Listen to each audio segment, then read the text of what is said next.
Alors, voilà. Donc, bonjour, bienvenue à tous dans ce webinaire qui est donc dédié à la digitalisation du processus de recrutement. Donc aujourd'hui, on reçoit Jonathan Goldfarb, qui est directeur recrutement et formation chez Franprix et qui va nous parler du parcours des candidats qui a été mis en place par l'enseigne. Donc, pour ma part, je suis Mélanie Le Guen, donc je suis co-directrice de la rédaction de Mayer Hachline. Et donc, Jonathan Goldfarb, directeur recrutement, formation et SIRH chez Franprix, est-ce que tu peux te présenter un petit peu? Oui, bien sûr. Donc, du coup, bonjour à tous. Ouais. Je suis très content d'être là. Donc, effectivement, je m'occupe du service recrutement, du service formation et des projets digitaux RH chez Franprix. Et que dire, à part que mon travail, effectivement, c'est de trouver les bonnes personnes au bon moment, aux bons endroits et également de les intégrer, de les former et de les aider à se développer correctement. Voilà un petit peu le job que j'ai sur ces sujets-là et les doter des outils corrects pour pouvoir servir cette stratégie. Ok, super. Du coup, donc, on fait un petit retour en arrière sur la période du confinement, au mois de mars dernier. Tu fais partie des entreprises, du coup, Franprix fait partie des entreprises, du coup, qui ont continué à recruter pendant le confinement et qui ont maintenu les salariés en poste. Est-ce que tu peux nous faire un petit retour a posteriori sur l'ambiance, comment ça s'est passé, comment les salariés ont réagi pendant cette période? C'est vrai que ça a été une période assez compliquée pour tout le monde, assez surprenante, assez unique, et il nous a fallu évidemment un temps d'adaptation et un temps de prise de recul pour comprendre la situation.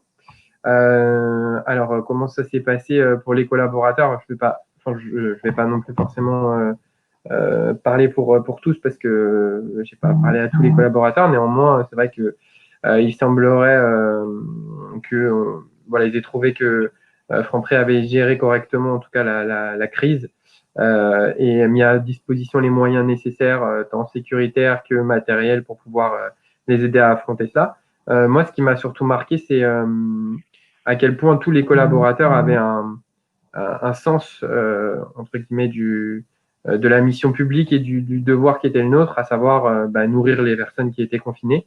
Le président nous a appelés dans les magasins les héros de la seconde ligne ou les héros du quotidien ou les soldats de la seconde ligne, puisque bien évidemment tout le corps infirmier, les médecins et le corps médical est au front, mais effectivement sur le côté un peu mission publique, on a été présent aussi, et je pense que ça a été une grande fierté de nos collaborateurs. Donc voilà, ça c'était très très bien. Et voilà pour dire comment c'est passé après, comment c'est passé. Voilà ce que je peux dire. Ok, du coup aujourd'hui, comment ça se passe? Est-ce que il en reste un petit peu est-ce que ça a repris son cours au niveau à ce niveau-là? Oui, alors ça reprend son cours petit à petit. On a la chance effectivement d'être pas comme d'autres sociétés et pas comme d'autres secteurs, de pas avoir subi, nous pour le coup, trop drastiquement une baisse de notre activité. Au contraire, puisqu'on est effectivement resté ouvert et on a réussi à maintenir l'ouverture de tous les magasins. Après, voilà, comme tout le monde, on a dû mettre des moyens en place, on a dû qui ont été aussi des investissements. Donc, on va pas dire qu'on se porte, ce serait faux de dire qu'on se porte mal, mais on est, voilà, ni plus ni moins bien que avant la période Covid. Voilà, on essaye de se maintenir, on essaye de servir nos clients au maximum et puis de satisfaire leurs attentes, en fait. Voilà, pour le coup. Ouais. Du coup, justement, tu parles de moyens en termes de recrutement. Comment ça s'est passé pendant la période? Est-ce que tu as changé quelque chose à ton processus? Comment ça s'est passé? Alors, c'est vrai que pendant la période de recrutement, ça a été très, très, très intense. Il faut savoir qu'on a eu de l'absentéisme qui était un absentéisme dû au fait que dans notre population, on a beaucoup de parents avec enfants, et comme tout le monde, ils ont dû garder leurs enfants à la maison. Et donc, forcément, ils ne pouvaient pas venir travailler. On a eu très peu de personnes qui se sont absentées pour des autres raisons. Et c'est ce qui a vraiment été assez,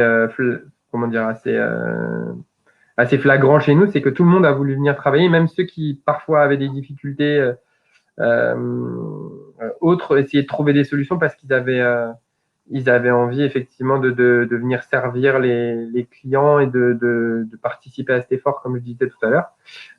Alors, au niveau du recrutement, c'est vrai que quand on a appris, on va dire, la veille du confinement, qu'on allait être confiné, qu'on allait avoir besoin d'énormément de personnes, c'est vrai que ça a été un week-end, on va dire, assez intense. Il a fallu effectivement réagir assez rapidement et mettre un certain nombre de stratégies en place. Et ça a été très, très intense, parce qu'on a mis à peu près, je crois de mémoire, 2500 personnes dans les magasins quasiment en une semaine. Donc, ça a été vraiment, vraiment très instructif et en même temps très éprouvant, entre guillemets, mais très apprenant, ouais, effectivement. Et ça nous a permis de maintenir tous les magasins ouverts. Donc ouais, ça a été assez volumique. Du coup, tu penses que sans tes outils digitaux dont tu disposais, là, tu n'aurais pas pu faire face à la situation? Non, clairement. Alors, le véhicule digital a été vraiment un facilitateur, un fluidifiant, entre guillemets, et nous a permis vraiment de réaliser. Après, c'est vrai que on a eu une mobilisation exceptionnelle. On a mis des dispositifs en place de manière très rapide et très agile. On a clairement, pour faire face à la situation, mis à peu près, je crois, 8 dispositifs différents qu'on a fait cohabiter ensemble pour qu'ils puissent fonctionner. Alors, pour le coup, effectivement, il s'était composé dans un premier temps, on a la chance comme je m'occupe du service formation, on a ce qu'on appelle un acadibus qui est accompagné d'une brigade de collaborateurs volants qui permet aux collaborateurs de remplacer les collaborateurs des magasins afin que les magasins puissent venir se former, puisque c'est la formation qui vient à eux en général. Maintenant, c'est ce qu'on pratique chez nous. Et ben, on a effectivement mobilisé cette brigade pour aller remplacer dans les magasins de manière un peu géographiquement éparse. On a également eu la chance de pouvoir bénéficier du soutien des collaborateurs du siège qui sont allés travailler en magasin pour certains parce qu'ils avaient envie de montrer qu'ils étaient présents pour le terrain et envie de participer à cet effort collectif aussi. On a également pu compter sur une plateforme qui s'appelle Laponie et qui est une plateforme de partage de collaborateurs en interne qui a été particulièrement agile puisqu'on leur a demandé d'ouvrir à d'autres sociétés qui n'avaient pas la chance de pouvoir être ouvertes, un peu comme la restauration, comme des choses comme ça. Et en fait, la plateforme a permis de partager des collaborateurs des autres enseignes qui sont venus un grand dévouement travailler chez nous parce qu'eux ne travaillaient plus. On a eu aussi recours à de l'intérim digital via, par exemple, principalement Kappa, également Mister Temp et également EasyWork, enfin d'autres aussi qui nous ont permis vraiment d'arriver aussi à contractualiser et à trouver des personnes rapidement, puisqu'il faut savoir que quand on est dans une période comme ça, ben, rentrer un certain nombre de personnes, ça a aussi un impact sur le travail des gestionnaires de paye en ressources humaines et du coup faire énormément de contrats comme ça demande énormément de temps et donc c'est vrai que l'intérim a été une solution très intéressante. Et puis évidemment on a eu toute notre équipe qui a été mobilisée sur le recrutement et même une équipe étendue puisque on a des fonctions qui n'étaient pas afférées au recrutement, qu'on a dû former effectivement au recrutement, qui se sont portés volontaires pour nous aider à recruter des collaborateurs. Voilà, donc ça a été une vraie stratégie de cohésion et de concertation qui a permis effectivement d'arriver à un résultat très satisfaisant. Voilà, après c'est vrai que les moyens digitaux, que ce soit la plateforme ou notre ATS, dont peut-être on parlera plus tard, mais effectivement a permis de fluidifier tout ça et de nous enlever on va dire un fort investissement qui n'aurait pas été nécessaire si on n'avait pas eu ces outils-là, quoi. Ouais. Du coup, effectivement, tu disais en préparation que ces outils-là, finalement, maintenant, tu les utilises plus puisque tu es revenu sur les outils que tu utilises en temps normal dans ton processus de recrutement. Du coup, est-ce que tu peux nous expliquer un petit peu ces outils que tu utilises en temps normal dans ton processus chez Franprix? Tu m'avais parlé, par exemple, au départ du processus de Cubix. Ouais, tout à fait. Donc, est-ce que tu peux me parler un petit peu plus de la façon dont tu t'en sers? Oui, alors c'est vrai que ces outils, principalement ceux dont je me sers, alors ça encore de l'Apponie qui marche très bien puisque l'Apponie était run chez nous. D'accord. Voilà, ça on s'en sert encore. Effectivement, en intérim digitalisé, on a beaucoup moins recours aujourd'hui puisque c'est plus le besoin, mais ponctuellement on peut s'en servir. Il y a quelque chose dont j'ai pas parlé, c'est que pendant le Covid, notre ATS Digital Recruiter s'est montré très agile, a répondu à des demandes très rapidement et a mis en place des partenariats avec Easy Recruit et Whereby pour pouvoir avoir du live et des entretiens live et des entretiens visio différés assez rapidement. Et c'est des pratiques que je ne fais pas pendant l'année, pendant le courant. Et c'est effectivement des outils que je n'utilise plus, en tout cas Easy Recruit et Whereby, tout simplement parce qu'on a effectivement un process de recrutement qui est basé sur un recrutement que j'appelle affinitaire et qui laisse la chance à tous. En fait, la volonté de Franprix, c'est de devenir des lieux de vie, également s'ancrer comme employeur citoyen. Et une de nos missions, c'est de donner la chance à tous. On a la chance d'avoir un métier qui est accessible à tout le monde, mais que pas tout le monde ne peut faire. C'est un métier qui est difficile. Néanmoins, voilà, si on forme correctement et si on va dire, on accueille, on intègre correctement et on sélectionne correctement, potentiellement, c'est accessible à tous. Et je trouvais que le processus de recrutement qui était là jusqu'à présent, quand j'ai pris les fonctions, n'était pas reflétant de notre mission et de notre stratégie. Et du coup, c'est vrai que j'ai pris le parti. Alors, c'est un parti qui est assez, peut-être parfois tranché, on va dire, et un peu cavalier parfois, c'est de supprimer tous les entretiens téléphoniques pour la simple et bonne raison que les entretiens téléphoniques, je trouve que pour la population qu'on adresse, parfois, ça dessert plus les candidats qu'autre chose. On peut avoir des candidats qui sont, je sais pas moi, qui sont mal réveillés, qui captent pas bien dans les transports, qui savent pas se vendre au téléphone, qui sont pas à l'aise avec le téléphone. Et des fois, ça les dessert, ce qu'on appelle ça introduit des biais psychologiques inconscients chez nos chargés de recrutement ou même chez les personnes qui les écoutent. Et du coup, on peut avoir peut-être des conclusions qui ne sont pas les bonnes. Et pour neutraliser ça, j'ai mis en place effectivement un processus gamifié qui fait que quand un candidat postule par quelques biais que ce soit, il reçoit tout de suite un lien en fait pour jouer à un jeu. Et en fonction de ce jeu, on va déterminer les valeurs du candidat. Et si elles matchent avec nos valeurs, il peut s'inscrire sur un créneau de session collective. Et ensuite, dans ces sessions collectives, on ne prend toujours pas connaissance du CV ni des compétences du candidat. On les met en situation pour les faire interagir entre eux parce qu'on estime qu'un entretien d'idéal de 15 minutes est beaucoup moins révélateur qu'une session de 2 heures où on les voit interagir entre eux. Après tout, le métier commerçant, c'est un métier d'interaction. Et du coup, en fonction de cela, on dit aux candidats, pour ceux qui ne sont pas pris, on leur dit en face qu'ils ne seront pas pris et on essaye de les coacher pour leur proposer, pour les aider à obtenir un emploi ailleurs. Et pour ceux qui sont pris, ils ont un entretien avec un opérationnel et un chargé de recrutement qui fait qu'en général, ils arrivent à avoir un emploi très rapidement, le soir parfois et des fois le lendemain, en tout cas maximum dans les 48 heures. Voilà. Après, pour expliquer un peu plus le processus, parce que souvent on entend gamification, on pense que c'est pas sérieux. En fait, c'est une société qui s'appelle Cubix. Et Cubix, en fait, à la base, sont des psychologues qui ont donc une vraie. Et c'est pour ça que j'ai choisi, puisque je suis aussi une formation psychologique. Je suis psychologue pour le coup, donc j'avais à cœur que ce soit un test qui soit valide entre guillemets, c'est-à-dire avec une vraie forte psychométrie derrière. Et en fait, le test, il est tout simple. C'est des images qu'on va évaluer à travers des étoiles et ces images vont représenter des valeurs. Si je schématise, admettons que là, on voit une photo de nous en train de parler et que je vous montre cette photo, potentiellement, vous allez peut-être me dire, dites-moi à quoi ça vous fait penser pour le coup si je vous dis ça. Si je vous montre une photo de nous deux en train de parler. on est en conversation, là, on est échange. Voilà. Ouais. Voilà, échange, conversation. Admettons que cette photo, du coup, elle représente l'échange et la conversation. Si je la montre à 10 000 personnes et que ces 10 000 personnes disent aussi échange, conversation, on peut dire que la photo va prendre la balance, elle va se charger en signification échange.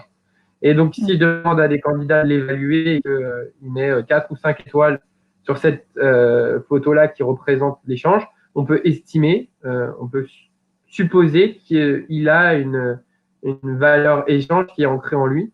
Et donc, si ça matche avec des valeurs que nous, on a, effectivement, voilà, c'est très simplifié, mais l'idée est là. D'accord. Et du coup, tu disais qu'à partir de là, donc une fois que les candidats ont été sélectionnés, donc ceux qui ne sont pas sélectionnés sont accompagnés potentiellement pour leur employabilité, et les autres passent dans le processus de recrutement, entretien, etc. Et donc à ce moment-là, donc tu passes sur la TS, c'est ça? Ouais, alors tout au long du processus, c'est géré par l'ATS. Donc l'ATS, nous, c'est Digital Recruiter. En fait, c'est un ATS qui est très candidat-centrique, très basé sur l'expérience candidat. Et en fait, à partir du moment où il poste une offre, que ce soit dans les magasins, puisqu'on a mis des affiches QR code, ce que nous permet de faire notre ATS, et du coup, les candidats qui sont dans les magasins flashent le QR code, ou alors le directeur peut flasher le QR code si le candidat n'a pas de smartphone, puisque ça peut arriver. Et ensuite, le CV est envoyé automatiquement sur Digital, ou alors quand ils postulent sur d'autres job boards, ils sont arrivés sur Digital, ou quand ils arrivent sur notre site carrière, ça arrive dans Digital. Et ensuite, on les suit tout au long du processus comme ça, de cette manière-là. Et le test est envoyé via également Digital. Donc, tout est tracé via Digital Recruiter, en fait. Et nous permet aussi de recueillir les avis des directeurs de magasins suite aux missions. Voilà, tout est tracé dans l'ATS. L'ATS est vraiment notre squelette qui permet de supporter toute notre stratégie et nous aider sur le sujet. D'accord, très bien. Du coup, l'étape d'après, on passe sur l'onboarding. Ouais, tout à fait, ouais. Donc du coup, donc une fois qu'on en arrive à ce moment-là, par quel outil est-ce que tu passes sur cette phase? Alors c'est vrai que c'est un gros chantier parce que quand on a effectivement amorcé le chantier du recrutement et qu'on a un peu défriché tout ça, effectivement, on s'est rendu compte que nos collaborateurs, malgré qu'ils recrutaient d'une certaine façon, peut-être l'intégration, elle n'était pas dans la même dynamique, et donc effectivement, on s'est attaqué à l'intégration. Et effectivement, là, pour le coup, actuellement, on a mis en place un partenariat avec Workello, qui est une jeune pousse, alors peut-être plus jeune pousse, mais qui quand on a commencé, était plutôt dans cette dynamique-là. Et en fait, qui est basé un peu comme Digital Recruiter, c'est-à-dire sur l'expérience du candidat, c'est le front du candidat.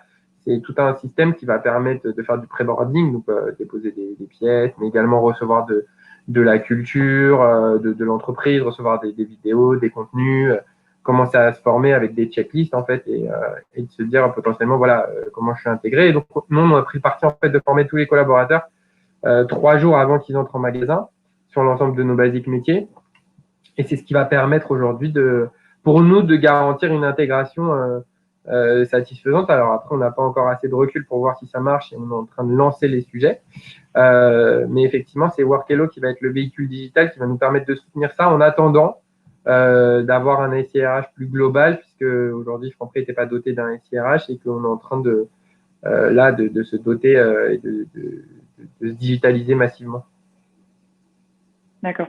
Du coup, oui, effectivement, tu disais, enfin là, concrètement, on vient de passer sur 3 outils que tu utilises sur le recrutement. Ouais. Chacun qui correspond vraiment plus spécifiquement à une étape, avec Digital Recruiter, ce qui est un petit peu en transversal. Du coup, pourquoi justement tu as pas, pourquoi 3 solutions, pas une seule globale? Alors c'est une bonne question. Je pense que alors après c'est un parti pris, et puis ça demande. Alors d'abord, mettre une seule solution globale en place, ça prend énormément de temps. Hein, clairement, c'est des projets qui durent des années. Et donc, on avait besoin d'adresser certains chantiers en priorité. Et ensuite, chacun, quelque part, aussi est responsable de son périmètre et de son métier. Et il se trouve que quand j'ai lancé l'appel d'offres recrutement, par exemple, ce que j'ai trouvé chez Digital Recruiter, basé sur l'expérience candidat, le fait qu'il y ait un site carrière avec, enfin plein d'éléments, je les retrouvais pas dans une offre globale SIRH qui pouvait intégrer un lot recrutement. Donc, c'est pour ça qu'on a choisi ça. Après, effectivement, là, aujourd'hui, dans le lot SIRH global, on est plutôt sur une logique de mutualisation parce que ce sont des briques qui sont beaucoup moins dissociables, entre guillemets. On peut, schématiquement, on peut dissocier vraiment deux grosses briques. On peut dissocier les talents, tout ce qui va être entretien, performance, carrière et formation. Ça peut être un gros bloc, entre guillemets. Et après, il y a un autre bloc qui est beaucoup plus entre guillemets plus régalien, qui est la paye, la gestion administrative et effectivement la gestion des temps et peut-être la planification, qui doit rester aussi pour moi un bloc. Alors bien sûr, on a des acteurs de la GTA qui sont différents, mais voilà, on a quand même deux gros blocs qui sont en général qui peuvent bien s'interconnecter entre eux, où on pourrait prendre effectivement un bloc massif. Voilà. Et le lot recrutement, en tout cas, et le lot onboarding était pour nous une priorité et ne pouvait pas attendre le temps d'un projet global. Ouais. Okay. Et puis aussi, quelque part, ça a amorcé en fait une culture, c'est-à-dire que quand on a commencé à mettre en place Digital, Publix, Laponie, on a amorcé une culture digitale au sein de les ressources humaines qui avait peut-être pas au moment avant cela, et donc ça a permis aussi de faciliter les choses.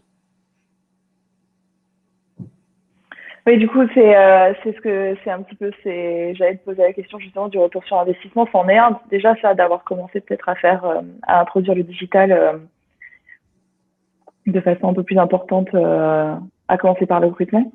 Qu'est-ce que tu peux mentionner d'autre comme retour sur ces solutions-là justement? Le retour sur investissement, il est assez on va dire, il est assez évident, on va pas se mentir, hein, quand on met des outils en place, ça coûte un certain prix. Donc il faut forcément que derrière ce soit rentable. Alors au-delà effectivement du côté humain et du côté toutes les valeurs que ça peut véhiculer qui sont en accord avec notre stratégie, ça a aussi un impact non négligeable sur les coûts. Je vous donne un exemple. Un chargé de recrutement planifié avant des sessions de recrutement, allez, on va dire allez, une semaine pour être gentil, c'est-à-dire que le temps, mettons qu'on fasse une session de recrutement, nous on faisait des sessions de recrutement avec 25 personnes. 25 personnes, il faut en appeler environ 100, 120 pour avoir vraiment il y avait un filtre qui s'opérait entre les personnes qui étaient présentes, entre les personnes qui avaient été sélectionnées au téléphone et tout ça. Donc, on avait vraiment 5-6 jours, voire plus, pour préparer une session. Et c'est vrai qu'avec Publix et Digital, on est passé à... Allez, si j'exagère un peu, c'est-à-dire si je grossis les traits, on est passé vraiment à moins d'un jour pour préparer une session de recrutement. Voire parfois 2-3 heures. Donc on a un gain de temps considérable, et qui dit gain de temps considérable dit aussi gain de productivité et gain d'argent. Forcément, c'est un gain financier. D'autre part, avec un entretien téléphonique, on avait un taux de ce qu'on appelle nous de présentation, un taux de présence qui était proche des 60%. Et avec Publix, on est passé autour de 75%, et ensuite un taux de validation, c'est-à-dire que les personnes qui étaient présentes lorsqu'on les a validées, on avait effectivement à peu près 50% de taux de validation, et on est monté à 75% avec Publix, ce qui fait que, en fait, en supprimant énormément d'entretiens téléphoniques, on a gagné en expérience candidat, en valeur humaine, et en plus, on a gagné du temps et de l'argent sur la façon d'opérer le processus de recrutement. Donc, c'est déjà un gros retour sur investissement assez satisfaisant pour nous, pour le coup. Ouais. Je vois une question de Stéphanie Roche qui demande si la formation se fait uniquement à distance. Non, pas du tout. Alors, c'est vrai que nous, notre formation, on a une vraie culture du présentiel. Il faut savoir que là, on parle beaucoup de télétravail, on parle beaucoup de remote et formation distancielle. Alors, je vais peut-être passer pour un conservateur, mais nous, nos collaborateurs qui sont en magasin, ils ne peuvent pas faire du télétravail, ils ne peuvent pas être en travail à distance, ils ne peuvent pas avoir la possibilité d'être chez eux et de travailler. Ils sont au magasin, ils doivent, voilà, ils sont au front. Et donc, par acquis de conscience et entre guillemets, par solidarité, nous, au siège, effectivement, on est un peu dans cette même dynamique-là. Et la formation, pour moi, c'est un moment de retrouvailles, c'est un moment aussi d'échange et de communication. Donc, on a commencé à digitaliser une partie de l'offre qui est digitalisable, que ce soit des cours de langue, que ce soit des formations autour de tout un tas de choses. On essaye de faire, à chaque fois qu'on fait un pendant présentiel, on essaye de trouver le pendant digital, mais on favorise le présentiel. C'est-à-dire que après, dans le présentiel, il y a plein de choses. C'est-à-dire qu'on a effectivement abattu des cloisons pour avoir des salles plus grandes. On a enlevé toutes les tables, les chaises pour pouvoir avoir des petits espaces de convivialité bien espacés. On respecte les mesures barrières. On a réduit le nombre de personnes effectivement qui étaient présents dans les formations. Donc effectivement, on est beaucoup plus attentif à ça. Mais on garde du présentiel.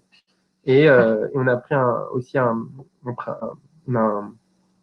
on a un parti pris, c'est que le présentiel se veut très interactif, très dynamique, et on a pris comme logique de supprimer tous les PowerPoint dans nos modules. On fait beaucoup de classes inversées, un peu de chasse au QR code, des choses comme ça, pour essayer de retrouver le principe des formations.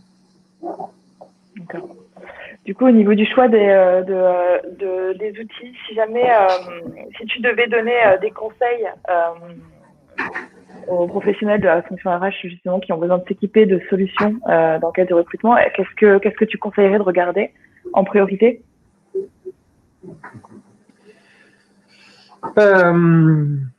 Qu'est-ce que je donnerais comme conseil? C'est un peu dur de donner des conseils parce que chaque secteur est différent, chaque situation est différente. Puis je sais pas si je suis le mieux placé pour donner des conseils parce que j'ai fait des choix, mais c'est peut-être pas forcément tout le temps les bons, hein, faut me tromper. Mais je pense que ce qui est important, si je dois donner un conseil, c'est tout simplement de se dire soyez empathique, c'est-à-dire de se mettre à la place de la personne qui va recevoir votre process. Je donne un exemple. Au recrutement, la première chose que j'ai fait, c'est faire mon process de recrutement. C'est-à-dire, j'ai candidaté et je me suis posé la question, est-ce que j'aime candidater comme ça? La réponse elle a été non, et c'est pour ça qu'on a mis tout ça en place. Pareil pour les formations, on a un parti pris, c'est de se dire, OK, on forme la plupart du temps nos employés de magasin. Au lieu de s'enfermer, entre guillemets, dans une salle avec des sachants et de se dire, bah tiens, c'est comme ça qu'on va les former. En fait, on fait venir des employés de magasin dans notre académie, qui est là, je peux vous montrer. Et on leur dit, OK, comment vous avez envie qu'on vous parle et de quoi vous avez envie qu'on vous parle. Et ensuite, effectivement, avec une équipe pédagogique, on met en forme leur discours, mais en tout cas, ils participent activement à la création des concepts et des modules. Et en fait, voilà, c'est ça, c'est se mettre à la place c'est de se dire potentiellement, voilà, je me mets à la place de ma cible et je me dis, bah, qu'est-ce qui est le meilleur pour elle. Et ensuite, il faut que ça réponde à notre ADN.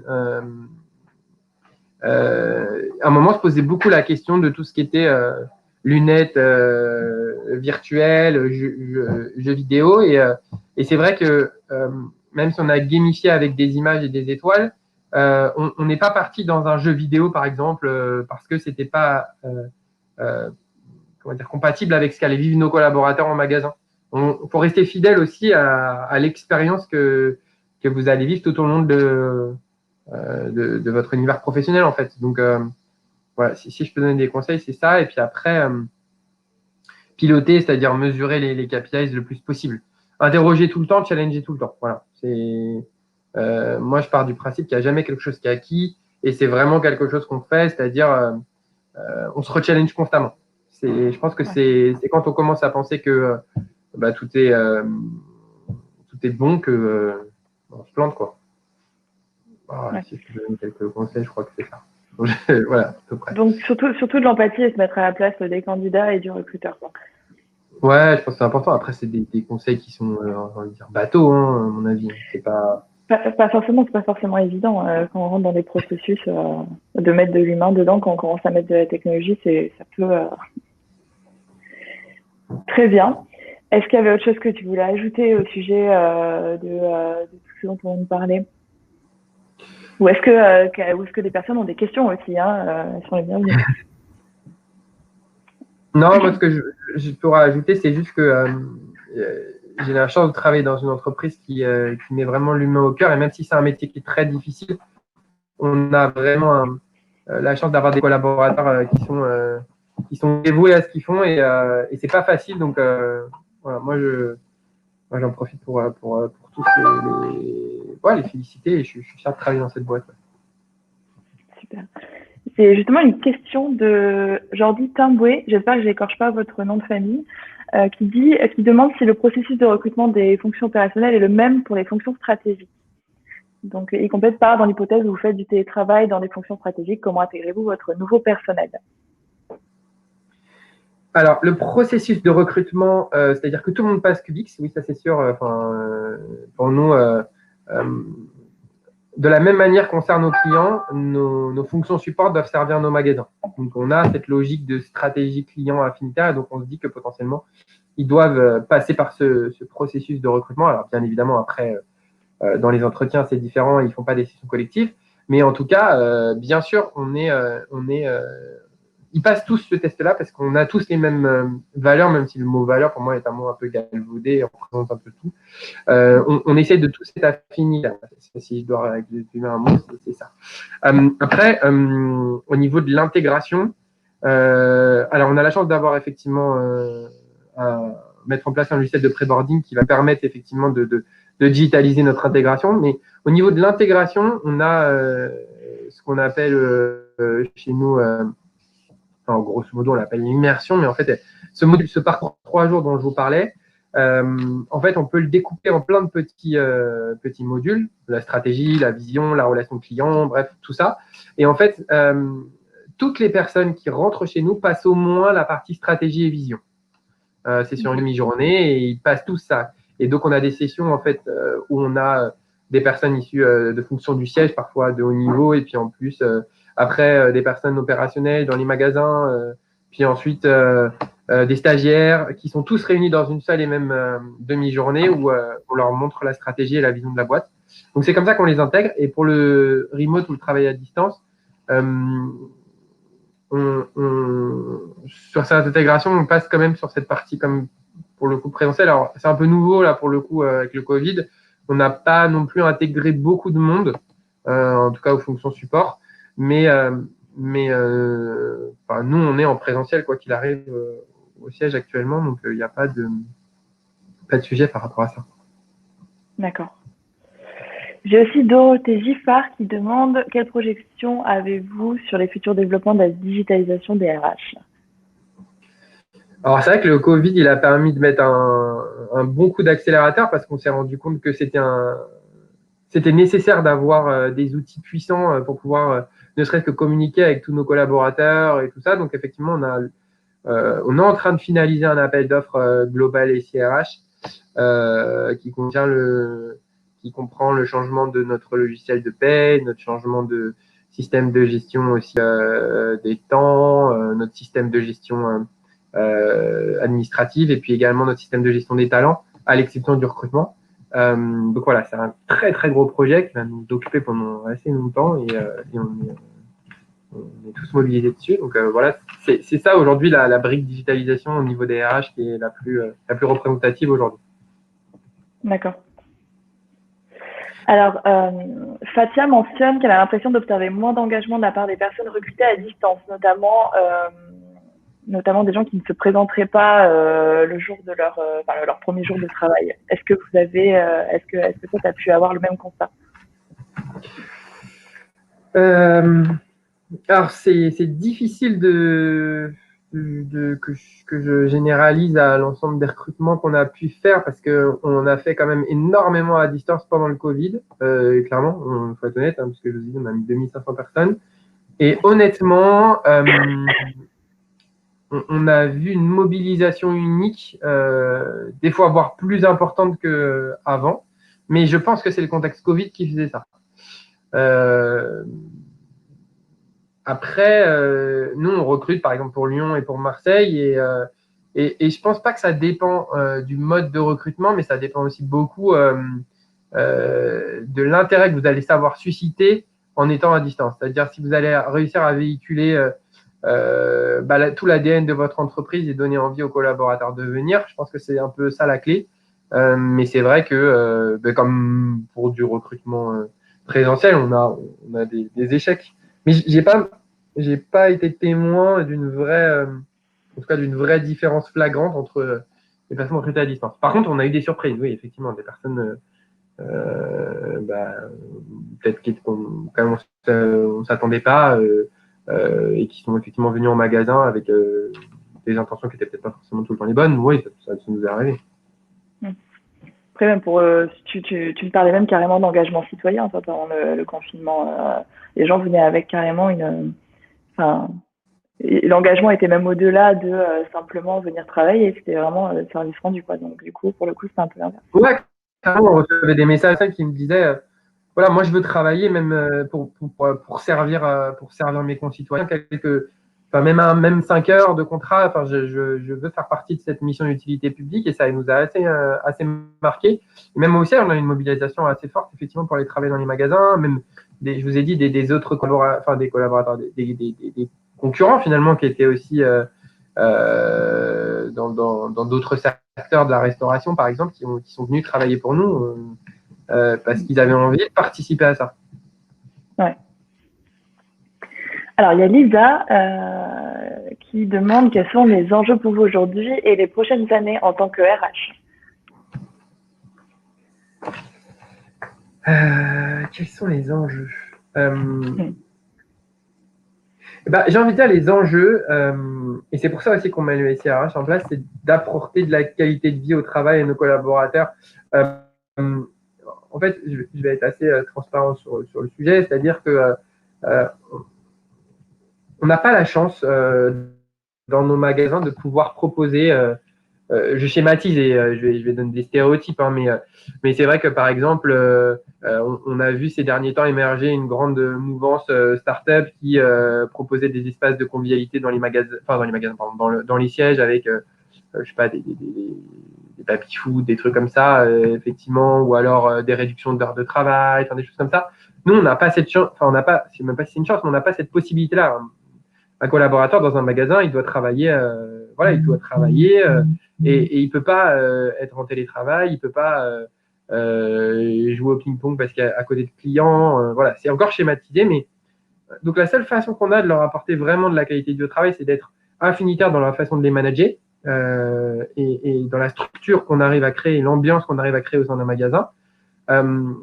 Essayer de rendre les clients le plus possible, et ça a été marquant pendant le Covid, entre guillemets reconnaissant et surtout comprendre que c'est un métier qui est difficile et qui se sentent valorisés de le faire à travers le service rendu aux clients et les clients ce qu'ils leur renvoient et répondre à une question très pratique quand il y a une question sur la paye, quand il y a une question sur une envie d'évolution, sur une envie de formation, tout ça et le SIRH va permettre pour nous cet apport global. Donc les enjeux, c'est vraiment de tout comme on essaie d'être affinitaire avec nos clients, être le maximum affinitaire avec nos collaborateurs. Je crois que c'est ça aujourd'hui l'enjeu principal. Et puis évidemment, continuer de faire notre métier aussi bien que possible. Ouais. Enfin, on a Stéphanie. Quel est le pourcentage de reçus au test de jeu par rapport au nombre de candidats pour Publix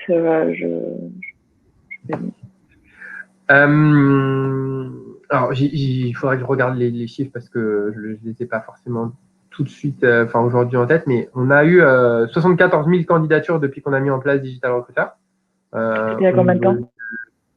C'était en 2019, fin 2019, je crois, quelque chose comme ça, ou juin 2019, en mémoire. Donc, on a eu 74 000 candidatures. Sur ces 74 000 candidatures, quand on a mis Publix en place, on a eu près de mémoire, je crois qu'on était à 7 000 à 9 000 personnes qui avaient passer le test. C'est-à-dire que pas tout le monde souhaite passer le test et heureusement, il y a la possibilité effectivement de passer le test. On a envoyé toutes les invitations, mais on a, je crois, à peu près 10 à 20% des personnes qui répondent, il me semble. Et ensuite, pour les personnes qui ont réussi le test, on est autour de... On a des bornes, mais pour ceux qui ont vraiment réussi le test, on est, si je devais donner un pourcentage, c'est à peu près un tiers. D'accord. Un tiers des personnes réussissent vraiment le test. Ok. Bon, je pense qu'il n'y a plus d'autres questions. Du coup, merci, Jonathan, de nous avoir éclairé sur... Merci à vous de m'avoir invité. Et merci à tous de nous avoir suivis. Donc, on va pouvoir... le replay de ce webinaire va être disponible à partir de la semaine prochaine sur MyRHTime, avec tous les autres webinaires donc, de cette semaine de la transformation digitale qui se termine aujourd'hui avec nous deux, Jonathan. On vient juste de la clôturer. Bon. Donc, je vous souhaite un bon week-end à tous. Merci beaucoup à tous. Et merci. Bonne journée. Au revoir. Et puis, bon courage pour le couvre-feu.